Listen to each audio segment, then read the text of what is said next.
Oh, life in Canada. It's crazy.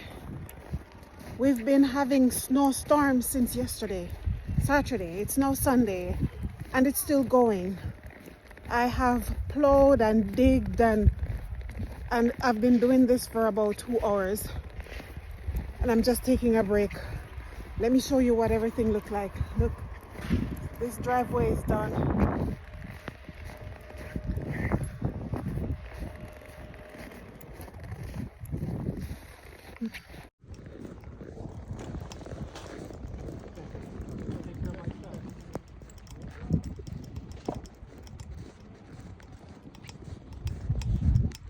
You can see the melted snow turning popsicle on the houses.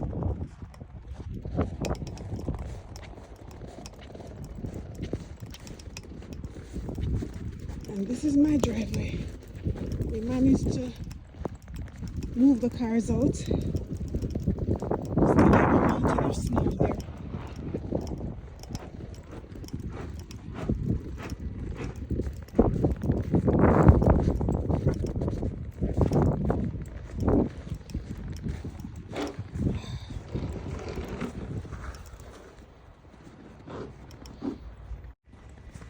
We created a tunnel.